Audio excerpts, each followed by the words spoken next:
All right, good evening, grade 12, and welcome to our continuation there of electrochemistry. Particularly in this video, we're focusing on electrolysis, which is a chemical reaction in which electrical energy is converted to chemical energy. Now, we want to look at the electrolytic cell. Previously, we were looking at the galvanic cell. So right now, in this video, our main focus will be on the electrolytic cell. Which is a cell in which electrolysis happens. Now, an electrolytic cell, uh, an electrolytic cell reaction is always non-spontaneous, endothermic, and requires a battery. Okay, so let's start by what non-spontaneous typically tells us. This is something that would not usually occur on its own. So it's quite difficult for that reaction to naturally occur. So it kind of needs something to help it okay. And then this is when the battery comes into play. So this is there to kind of force the reaction to take place because this is non-spontaneous. It wouldn't naturally happen on its own. All right, fine. And then endothermic, of course, we're talking about taking in energy from the surroundings into the system.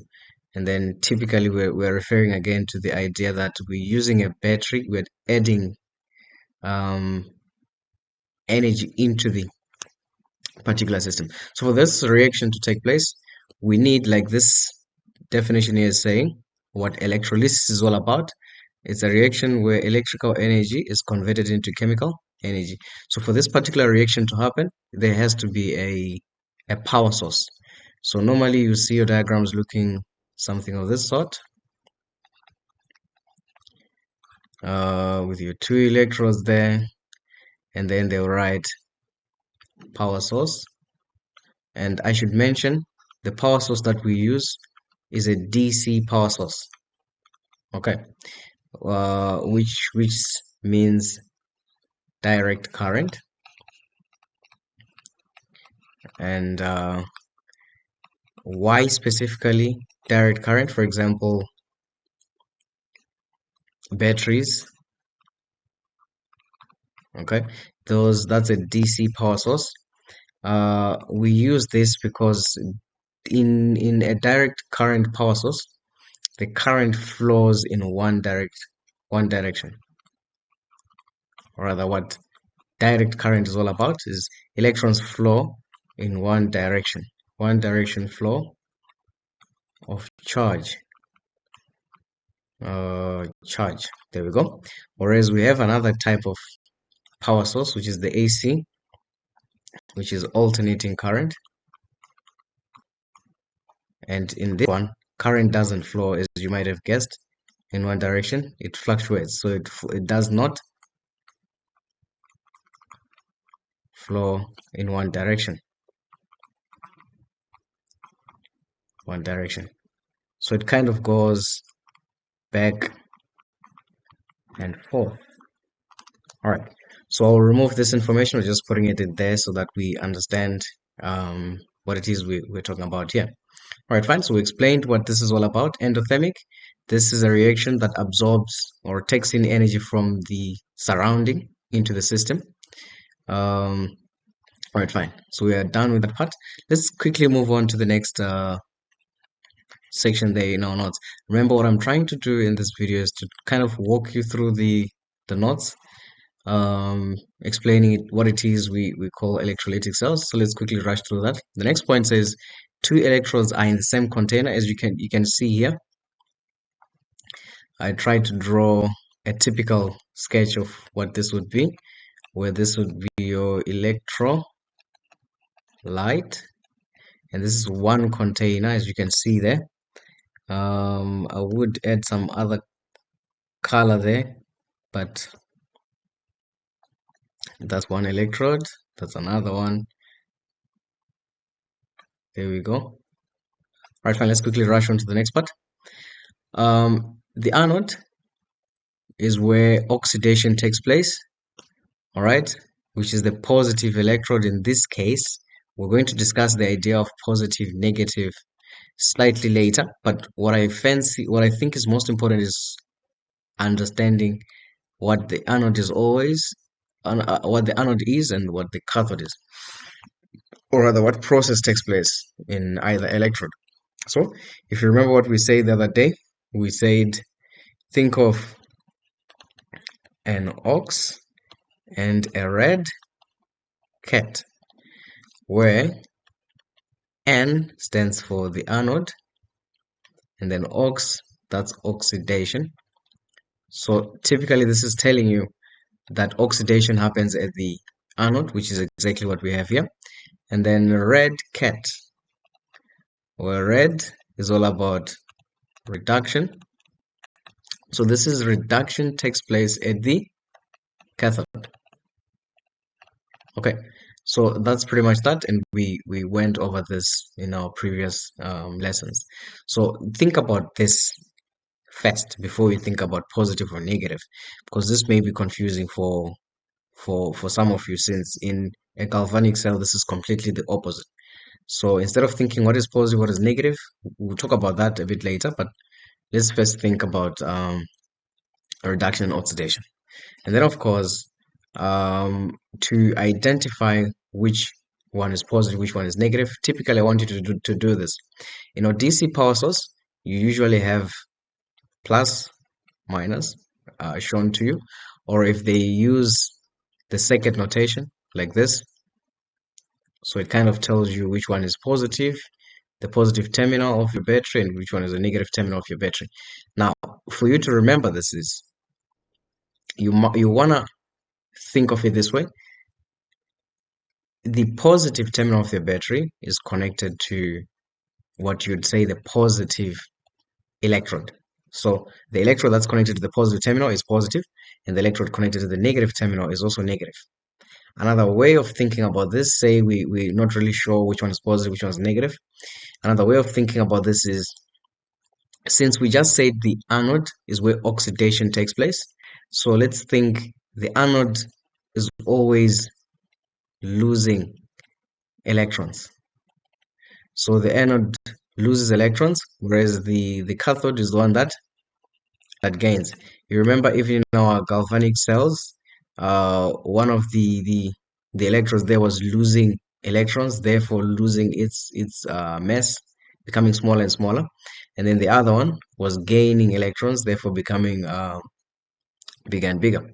All right, fine. So in this particular case, what looks to be positive here is one that receives, isn't it? Like we said, um, the anode loses electrons, and then the cathode um, gains those particular electrons. And to support what we're saying here, the cathode is one that is negative. So in our diagram here of an electrolytic cell, let me just erase this bit to have my note a little bit cleaner. Okay. So in our example here, a reduction could happen where electrons are going. And then I'll discuss that in which direction exactly do electrons flow in a DC power source, because this is opposite to what we normally saw in our galvanic cell. All right, cool. Before I discuss what's happening here, by just using the idea of positive electrode, negative electrode, the cathode is said to be the negative electrode. So that means I'm talking about this one. That's where my cathode is, according to the diagram I've drawn. And then this would be the anode. All right. One way of thinking about this is that, let's discuss the direction of electrons in our DC power source. Now, normally we study what we call conventional current. In our circuits, we study what we call conventional current. This is done just to simplify things, where we say current flows out of the positive terminal and then all around the external circuit and then back into the negative, is it? So this is convectional current. It's only done to simplify our calculations, and this was an agreed upon notation by scientists prior. Right. However, if we are if we are talking about electrolysis, we are talking, or electrochemistry in general, we're talking about the movement of electrons. And electrons move or behave differently from what we call conventional current. In fact, it's the opposite. So electrons in a DC power source like a battery, electrons would be flowing out of the negative the other way around. So if you have watched any of our um, simulations on electric circuits, you would have a much better understanding of what I'm talking about. So electrons flow out, right, from the negative terminal, and then through the external circuit, and then back through the positive, which is quite opposite from what we normally are used to when we talk about convectional current. So electrons will be flowing in this direction. You can call it clockwise direction. So that supports, again, since the negative terminal here, the one on my right, is receiving or gaining the electrons. This is where reduction is taking place. So I'm kind of summarizing everything here at once. And then since this one is losing, the one on the left, I think I was supposed to call them A and B. Right, the B cathode, the B electrode there, which is our cathode, reduction is taking place there because this is gaining what? Electrons.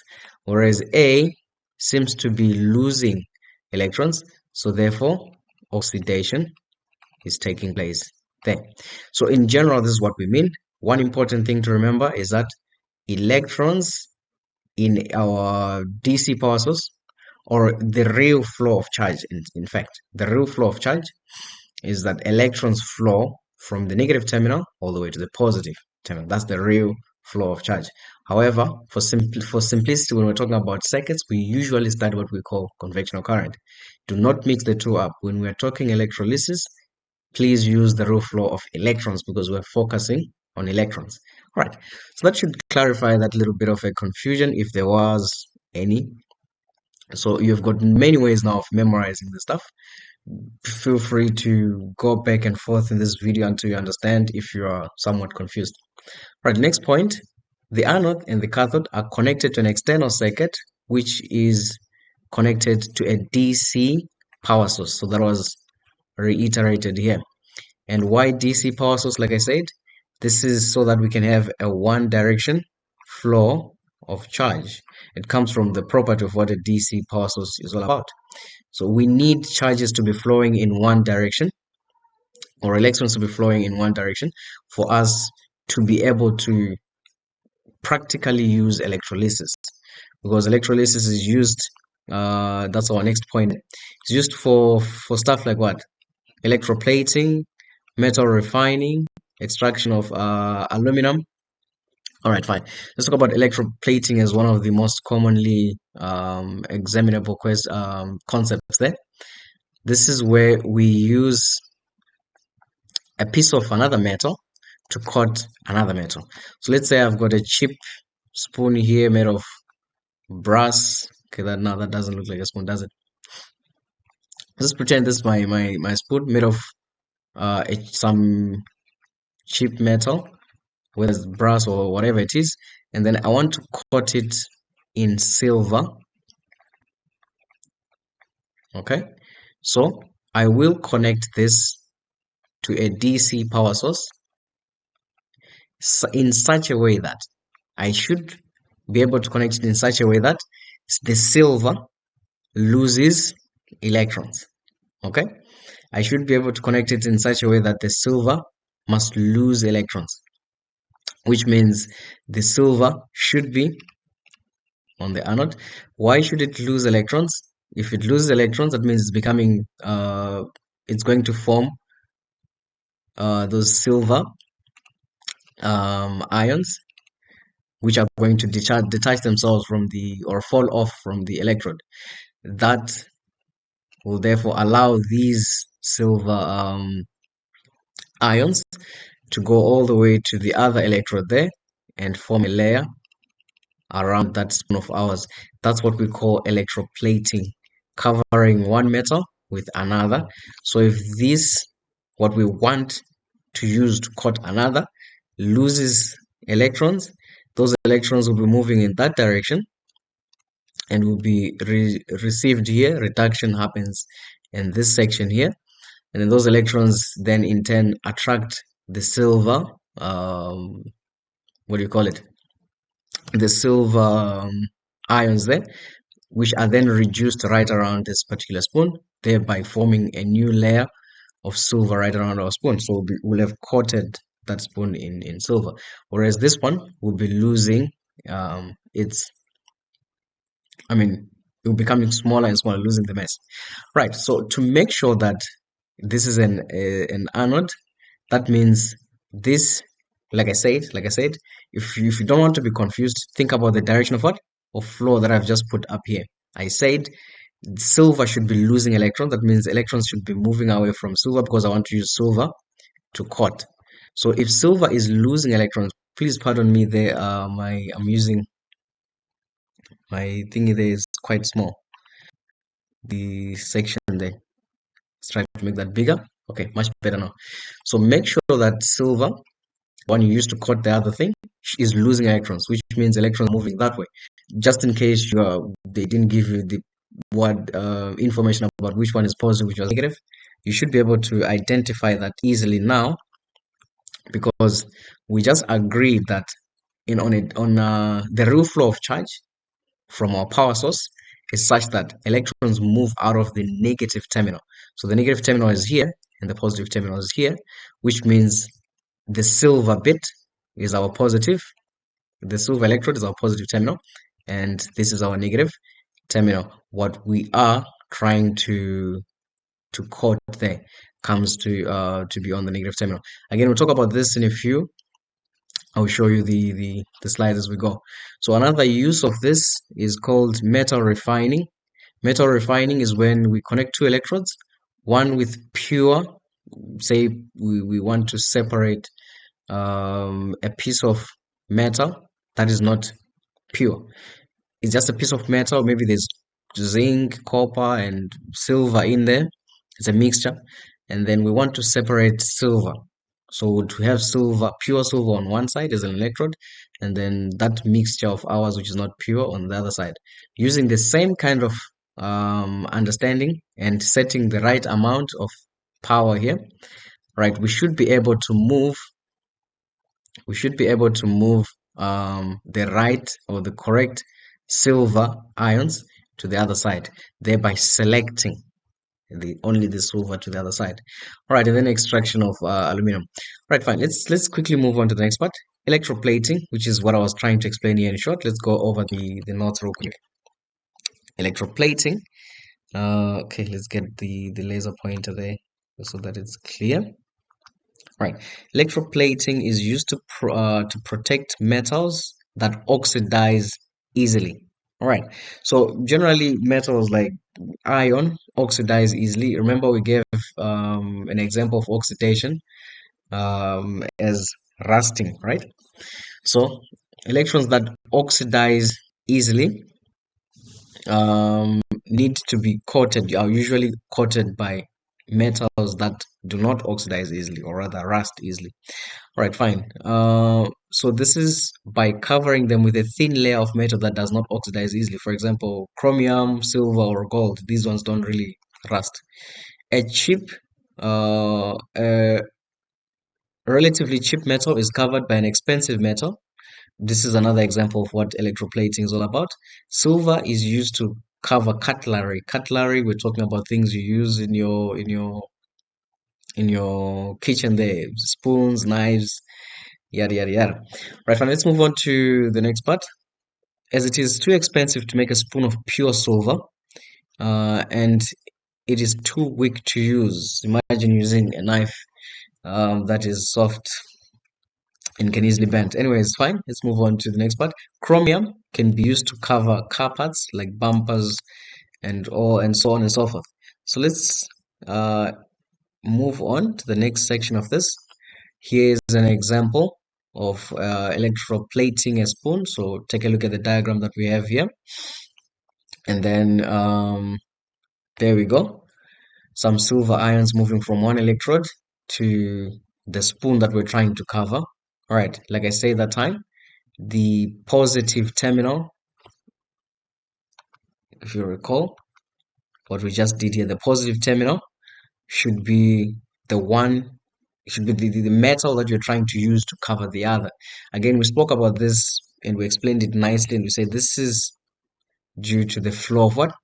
Of electrons. We said electrons should be flowing in such a way that what you're trying to use to cover the other metal or to coat the other metal should lose electrons. Losing electrons makes it lose its ions as well. And those ions are what we need to be reduced over the other side. When they are reduced, that means we are coating this particular metal. Hopefully that makes sense. So you can go over these notes, pause and take down the notes as much as you want, but I'll just quickly read them. For example, electroplating a spoon with silver when the half reactions do not include conductors, conductors or metals. Uh, when the half reactions do not include conductors or metals, that is, when the half cell involves gases, unreactive inert electrons are used, for example, carbon and platinum. This we discussed when we are doing the standard hydrogen electrode potential stuff. When we said if you want to use any other uh, electrode, like gases and stuff like that, we ought to use an unreactive electrode for that. Anyway, so this part, not that much surprising. The anode should be the silver because that's where, all right, fine. We need oxidation to happen. It will be oxidized to Ag plus ions. That means losing those electrons, leaving us with these ions. The mass of the silver electrode should be decreasing. This should lose its mass because some of its ions are going away and the electrons are also leaving. Right, fine. The cathode is the object to be plated. This we explained again. The anode and the cathode are always contain plating metal. The anode and the anode and the electrolyte always contain the plating metal. So that's pretty key to remember there. The electrolyte that we're using should also contain the ions that we are using to electroplate. The concentration of ions in the solution remains constant as they are produced at the same rate they are used. So if we release one of this per second, for example, uh, into the system, I mean into the electrolyte, one of that is taken here, is reduced. Hopefully that makes sense. So that maintains the concentration. Oxidation, half reaction, which means on the anode side, where silver is oxidized, and then that electron is lost. Reduction, half reaction at the cathode, where the spoon now, that silver ion is now reduced back to pure silver, coating our object there that we're trying to. So the net cell reaction is, as you can see there. We can now quickly move on to the next stuff. Refining of copper. I have also tried explaining everything here. The concept still remain the same. When copper is purified, the process is similar to that of electroplating. Impure copper is used as the anode, and the cathode is pure copper. Right, fine. So the cathode, which is the negative side, should be pure copper, and then you can see the direction of flow of what? Of electrons there. Remember, out on the negative, electrons flow out of the negative, and then back in through the external circuit back to the positive terminal of the source. Anyways, let's move on. Impure copper is used as the anode over here, and then pure copper is the cathode. The anode, at the anode, the copper is oxidized to copper ions in the electrolyte. The mass of impure copper decreases. All of this stuff is exactly the same. All right, fine. The other elements and compounds found in the impure copper anode are precipitated at the bottom of the reaction vessel. So they can just drop there and you can see a layer of them. different kinds of them. Since this was impure, it means it contained a number of things in there. And you can see the precipitate forming down, that is a solid form in a solution. All right, fine. Let's go oxidation half reaction.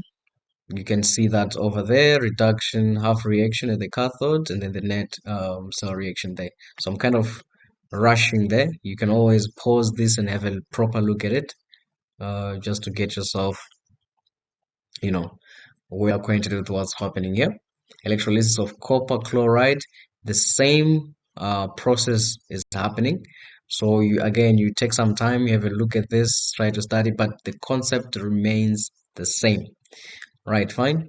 Let's move on to the comparison, which we quickly did the other day. Comparison between a galvanic cell and an electrolytic cell. So, in a galvanic cell, this is a cell in which chemical energy is converted into electrical energy. An electrolytic cell, the opposite happens. Electrical energy is converted into chemical energy. A galvanic cell is spontaneous. That means it has self-sustaining electrode reactions. This reaction can happen easily. All right, fine, without any outside influence.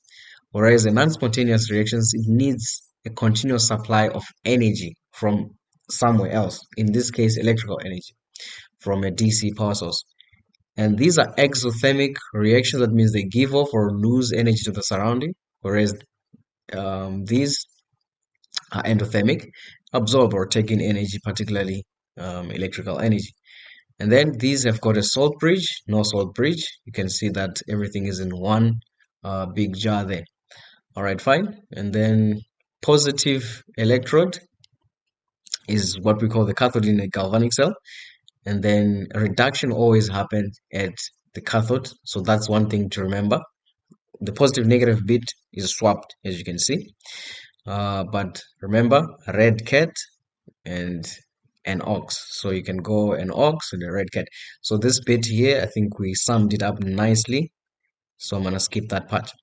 Two half cells are placed in separate containers, as you can see there, and the salt bridge serves as the connecting link between those two. Whereas this side, two electrodes are in the same container in the same electrolyte, so as to allow those useful applications that we spoke about, electro plating, refining of different metals and such. Right, the EMF is always positive. Remember what we said spontaneous is all about, right? As far as the cell potential is concerned. So if you calculate your cell potential and you get EMF which is positive, that is spontaneous. That means this particular reaction could easily occur without any outside influence. Whereas for electrolytic cell, the EMF is always negative, which means we actually had to do some kind of energy addition into the system to force it to occur. Otherwise, it would not happen on its own. All right, fine. Let's move on. Here we've got an exercise. So I'm gonna end this video here, and then we'll have another section talking about these exercises and trying to answer them as far as possible.